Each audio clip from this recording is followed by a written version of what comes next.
My name is Shannon Allen. I'm a doctoral psychology student at Liberty University. Today I'm going to discuss school violence. Today's presentation will include a brief overview of definitions, the prevalence and scope of school violence, risk factors, the psychosocial impact, prevention programs, initiatives, and strategies, and gaps in the current literature. Finally, I will propose a study that will attempt to address these gaps. Department of Justice and the Center for the Study and Prevention of Violence developed a research-centered definition of school violence. Their definition, derived from an extensive microanalysis, posits that school violence encompasses any conduct that contravenes a school's educational objectives or atmosphere of respect or undermines the school's aim to maintain a safe environment free from aggression towards individuals or property, weapons, drugs, disorder, and disruption. The Centers for Disease Control and Prevention conceptualize school violence as the involvement of children in acts of violence that take place on school premises, during travel to or from school, or during school-sponsored activities. Children who are exposed to school violence might be categorized as either a victim, a perpetrator, or a spectator of such violence. Adults may also be involved in or affected by school violence. Student violence encompasses a range of activities that involve emotional injury, such as bullying, or bodily harm, such as assault or death, and may or may not involve weapons.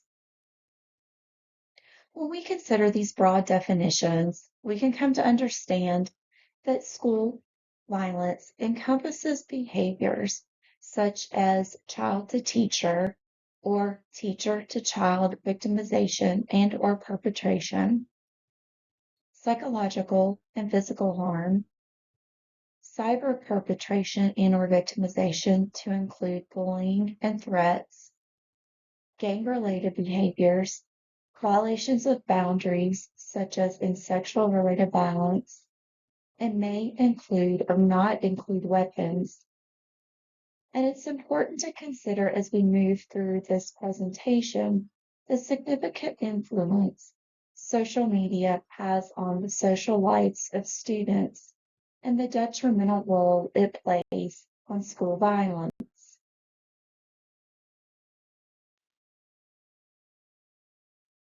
The following includes the most recent prevalence rate data related to bullying, physical altercations, non-fatal criminal violence, weapons, shootings, and violent fatalities. Data has been drawn from a variety of resources, including national surveys of students, teachers, principals, and other school administrators.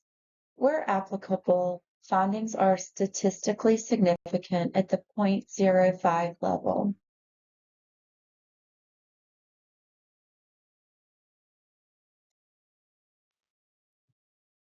Based on the school crime supplement statistics, around 22% of students between the ages of 12 and 18 reported experiencing bullying at school during the 2019 academic year.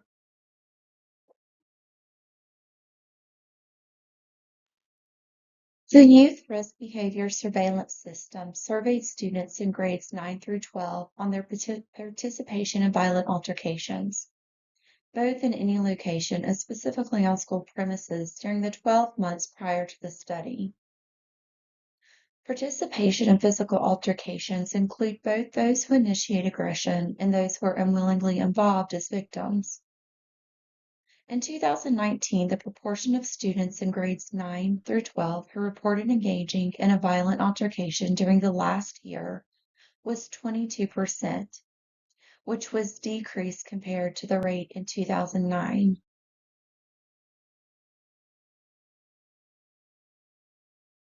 National Crime Victimization Survey offers valuable information about instances of non-fatal criminal victimization encountered by students between the ages of 12 and 18, as reported by the students themselves. Non-fatal criminal victimization includes theft, rape, sexual assault, robbery, aggravated assault, and simple assault. In the year 2020, individuals between the ages of 12 and 18 encountered a total of 285,400 instances of being victimized at school and 3,900 instances of being victimized outside of school. In 2019, the percentage of students in grades 9 through 12 who reported carrying a weapon anywhere during the previous 30 days was 17. Students who reported carrying a weapon on school was 6%.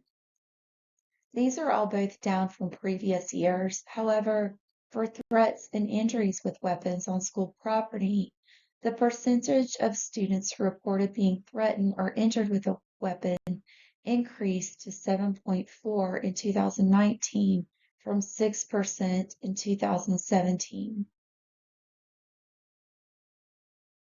Incidents of violent fatalities and shootings at schools are infrequent but devastating occurrences that have profound consequences for both the school and the community and the surrounding area. According to the latest statistics from the School-Associated Violent Death Surveillance System, there were a total of 39 violent fatalities linked with schools in the United States during the 2018 to 2019 academic year. There were a total of 29 homicides and 10 suicides involving students between the ages of 5 and 18. Noted earlier, school violence is a broad construct. Hence, risk factors are multifaceted and may include individual characteristics and factors, family-related factors, social factors, and school-related factors.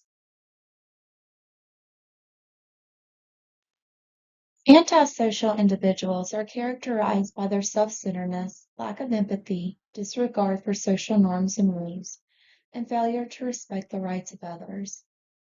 Due to their need for immediate satisfaction, individuals possess a high propensity to engage in criminal activities. Typically, antisocial conduct shown throughout early infancy serves as a forerunner to acts of aggression and maturity. Having low intelligence, especially low verbal abilities, is recognized as a significant contributing factor to the manifestation of aggressive conduct. Further, those who are antisocial and lack communication skills are more susceptible to engaging in violent behavior. Similarly, multiple research have shown a correlation between learning disabilities and aggressive conduct.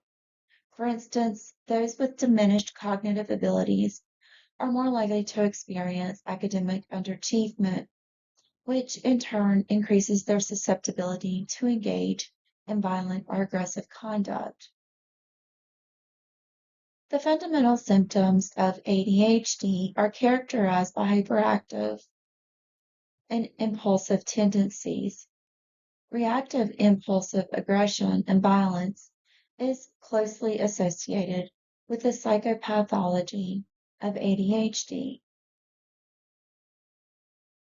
Birthing complications that result in brain injury give rise to neurological and cognitive impairments in individuals, hence directly increasing their susceptibility to violence. Further, birth-related issues related to neuropsychological problems that contribute to academic underachievement might also influence an individual's inclination towards violence. Similarly, it has been argued that neuropsychiatric abnormalities linked to birth difficulties may underlie the inclination towards aggression through the mechanism of diminished self-regulation. Deficits in motor skills limits ability, which is a subdomain of adaptive social behaviors. When motor skills are not fully developed, children have issues with nonverbal cues, which result in the use of violence and aggression to better communicate negative emotions.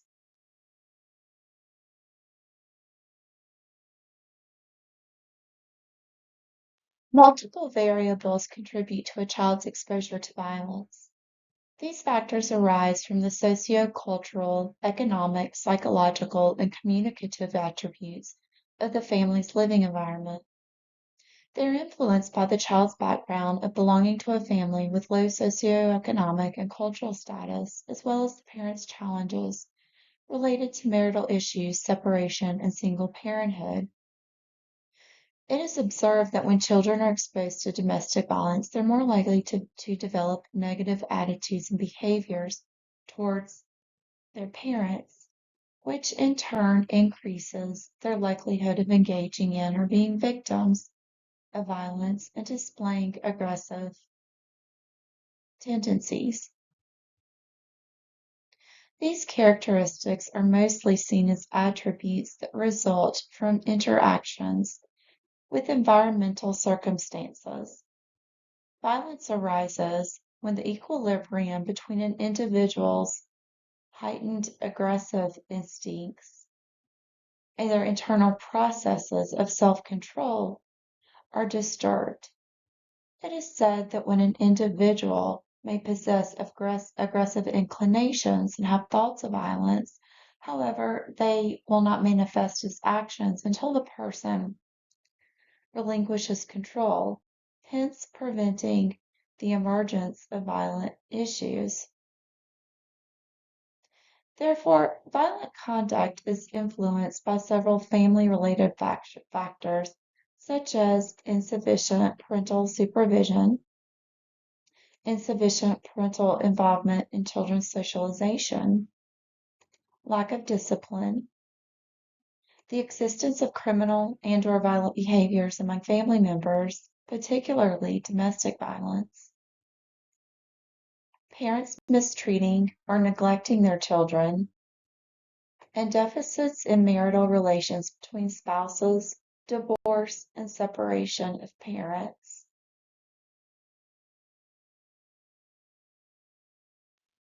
The societal presentation and acceptance of violence have significant importance. Accepted violence is considered justified. Indeed, if violence becomes widely accepted as a way of life, it is not seen as a problem and is sanctioned as a method of resolving issues. Communities that are not traditionally developed may face incompatibilities and challenges arising from significant internal and external factors, cultural upheavals, and anime. When individuals in marginalized communities experience collective distress due to sentiments of isolation, emptiness, or devaluation, it may manifest as abrupt acts of violence within these social strata. Instances of violence often involve the convergence of firearms and narcotics. Alcohol and drug use may also lead to aggression by impairing an individual's self-restraint. Alcohol and drug use contribute to almost 50% of homicides and sexual assaults. An alarming and distressing reality is that violence has become an accepted and commonplace occurrence in society. The media's portrayal of violence and criminal activity also impacts individuals. Several television shows challenge and even surpass the established limitations that society has painstakingly built. With this in mind, the social elements that should be taken into account in relation to school violence are possession of firearms or ready access to firearms, the acquisition and use of narcotics, the frequency or occurrence of community violence, the presence of criminal associations or gangs, the impact of mass media, economic hardships and poverty, elevated levels of transient populations, and the presence of a cultural framework that normalizes and considers aggressive conduct as a commonplace and typical.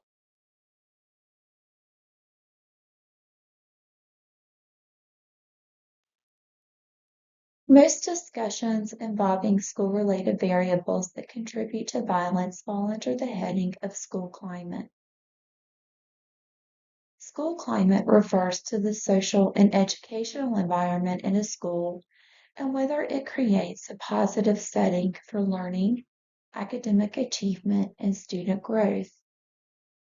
With that in mind, the following are school-related issues that may create negative environments and set the stage for violence.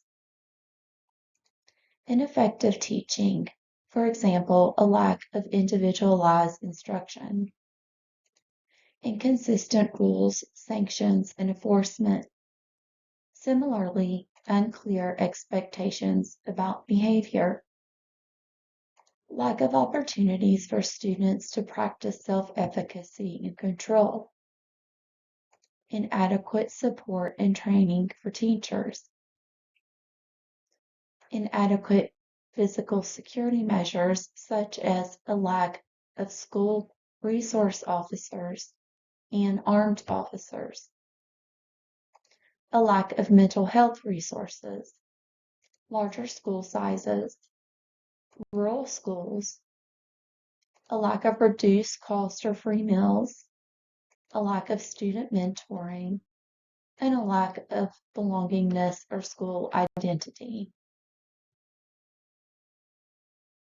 Exposure to violence is a traumatic experience and activates the body's stress response system.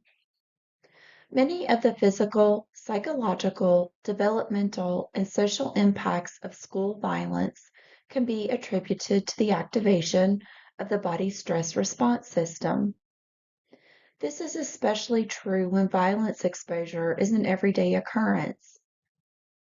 Typically, the body releases elevated amounts of cortisol to prepare itself for stressful situations, triggering immunological, memory, and energy responses.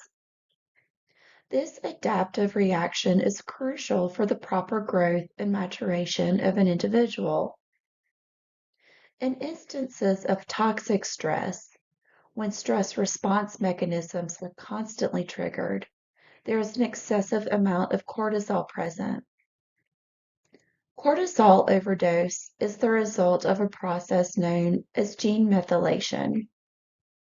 Gene methylation involves the attachment of chemical markers to stress response regulating genes, inhibiting their normal functioning. The interchanging of these genes induces a continuous state of vigilance in the body, incessantly discharging stress hormones. Scientists discovered that children who were exposed to toxic stress had changes throughout their whole genome. These modifications have been associated with many physical and mental illnesses. Aside from genetic modifications, toxic stress may also induce detrimental cellular consequences.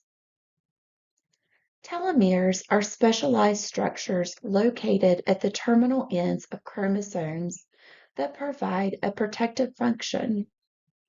Children exposed to toxic stress have shown telomere degradation. Consequently, cells undergo accelerated aging, leading to the development of diseases and repeated bouts of illness. The immune system releases an abundance of molecules that target and eradicate contaminants inside the body. The lymphatic system serves as the route for distributing these chemicals. It is now understood that this route also extends throughout the brain via lymphatic capillaries. Exposure to toxic stress triggers the activation of the immune system, leading to an influx of inflammatory lymphatic molecules into the brain. The connection between the lymphatic system in the brain and the immune system is accountable for several neurological disorders. Violence exposure results in toxic stress and the deleterious effects that toxic stress has on the body. We can come to see the negative physical, psychological, developmental, and social impacts that school violence has on children. Given that toxic stress does detrimental damage on a cellular level, some of its effects are lifelong and, depending on the degree of pervasiveness, has the propensity to result in a truncated lifespan. Now, let's look at some of the specific impacts of exposure to school violence, and please note that this list is not exhaustive. Physically, children exposed to school violence are at risk for weight issues such as being overweight or obesity. This is due to the impact of reduced physical activity, which can lead to diabetes, heart disease, and respiratory illness, as well as cancer and sexually transmitted diseases that are products of health risk behaviors. Health risk behaviors are also associated with self-injury and attempted or completed suicide. Other psychological impacts include psychomotor restlessness due to anxiety, attention deficit hyperactivity disorder, depression, hypervigilance, negative self-schemas, and somatic symptoms. Toxic stress also causes the underdevelopment of the left cerebral hemisphere and the hippocampus, which leads to frustration intolerance and issues with memory, executive functioning, and motor skills. Finally, the social impacts of school violence includes a fear of school, which can lead to dropping out or poor academic achievement. Children can also have difficulties with social attachments, which leads to isolation. Violent perpetration is also a risk, which can result in incarceration. Let's move our focus to prevention. There are many evidence-based prevention strategies that are successful because they include several common skills and characteristics. For example, in their pre-test, post-test quasi-experimental study with 561 adolescents from two middle schools, Avivar Caceres and colleagues found that a healthy school climate, socio-emotional skills like active listening and empathy develop, and collaborative self-management that included conflict and emotional management resulted in a decrease in school violence. Their findings on emotional intelligence was validated by another pre-test, post-test quasi-experimental study with Santa Maria Villar and colleagues that involved 100 students. Also, in their pre-test, post-test quasi-experimental study with 120 high school students examining the efficacy of cognitive affective skills, Kornaghabi and colleagues found that anger control, self-awareness, and problem-solving skills reduced student aggression.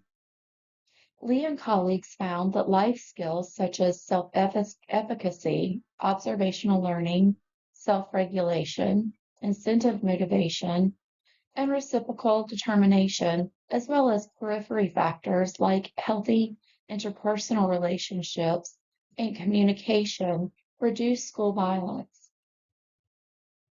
In their case study, Velez and Butler found that students who were able to make meaning that focused on their connecting restorative justice practices into their own victimization became peacemaking leaders in their school as well as in their adult life. Now let's look at a few specific evidence-based programs that encompass these characteristics and skills. Too Good for Violence promotes skills that support positive social development and supportive peer relationships. It teaches students how to adaptively socialize and connect with other students, as well as peer bonding and healthy relationship building through emotional management, effective communication, self and social awareness, empathy, active listening, and conflict resolution. Bring in the Bystander program takes a community responsibility approach instead of only emphasizing the roles of offender and victim. The program educates bystanders on how to properly assist in situations involving sexual assault, interpersonal violence, or stalking, or when there is a chance of such incidents happening. The Say Something program was developed by the Sandy Hook Promise Group. As you may recall, Sandy Hook Elementary experienced one of the worst school shootings in recent history. Their program is built on empirical studies that show that school shooters often tell others of their plans. Say Something focuses on social emotional development. Students develop crucial social emotional learning abilities such as empathy, seeking assistance when necessary, relationship skills, issue identification, situational assessment, and responsible decision making. Alvea's bully prevention is a comprehensive program with several levels and components aimed at decreasing and stopping school bullying in elementary, middle, and high schools. Secondary objectives entail raising awareness and understanding of bullying, engaging teachers and parents in bullying prevention, establishing explicit anti-bullying policies, and offering support and protection to victims. The curriculum has components at the school, classroom, and individual levels. The school level components include assessing the type and incident of bullying, establishing a committee to oversee the prevention program, and creating a structure for adult monitoring of kids outside the classroom. Classroom components include establishing and upholding rules to prevent bullying, engaging in talks and activities to support anti-bullying principles, and encouraging active parental participation in the program. Individual elements interact with pupils who have a history of bullying and/or victimization. The Character Counts program focuses on building students' character skills and shaping a positive school culture by teaching character skills such as trustworthiness, respect, responsibility, fairness, empathy, and good citizenship. Socio-emotional skills like self-awareness, self-management, relationship skills, responsible decision-making, and social awareness. Academic skills like critical thinking, curiosity, problem solving, self-initiative, and diligence. And positive culture skills like a commitment to excellence, respectfulness, encouraging and accepting support of peers and teachers, safety, and inspiration. The Peacemaker program includes a 17-lesson curriculum designed for teachers and a remediation component for school psychologists and counselors to help kids who have been referred for violent conduct. Each course lasts 45 minutes and focuses on addressing attitudes that endorse violent behavior and deficiencies in conflict-related psychosocial skills. Classroom activities include didactic teaching, discussions, Socratic methods, role-playing, and experiential exercises. The focus is on integrating program material into students' daily life by assisting them in identifying potentially challenging circumstances and then recalling what they have learned in the program. The aim is for the concepts and techniques of the program to be integrated into the school's culture. Although each of the studies discussed in this presentation offer their own set of limitations and future recommendations, they are primarily related to methodological factors. However, one of the most striking topics missing from contemporary scholarship is the effect that school violence has on teachers. The following research proposal will address this gap. This study will aim to investigate school violence and teacher burnout, and therefore the research question for this study is, what is the relationship between school violence exposure and teacher burnout? Teachers from both rural and urban high schools will be recruited for participation. In order to detect a Pearson's correlation coefficient of R equals 0.21 with 95% power, which is a two-tailed alpha of 0.05, G-power suggests the need for 241 participants. The smallest effect size of interest was set to R equals 0.21 based on the meta-analysis by Richard and colleagues. Exposure to school violence will be conceptualized as the previously discussed forms of violence, except for deadly violence and violence towards the teacher, which adds a secondary effect of severe trauma. Violence exposure will include intervening, witnessing, or knowledge of violence within their school. School violence data will be taken from the Crime, Violence, Discipline, and Safety in U.S. Public Schools findings from the School Survey on Crime and Safety 2021 to 2022. Burnout will be operationalized by scores on the 21-item teacher burnout scale. Every student is entitled to receive education in a secure and safe school setting. Although some may believe that the school's only purpose is academic education and teachers are not responsible for children's behavior, Stephanie Jones, assistant professor at Baylor University and scholar on school violence, said, "School is a setting or a platform for shifting kids' behavior in ways that are more productive towards their own learning and toward their own future behavior." Various factors influence school violence. To prevent school violence, it is necessary to address the elements that either increase or decrease the likelihood of individuals becoming involved in violent acts.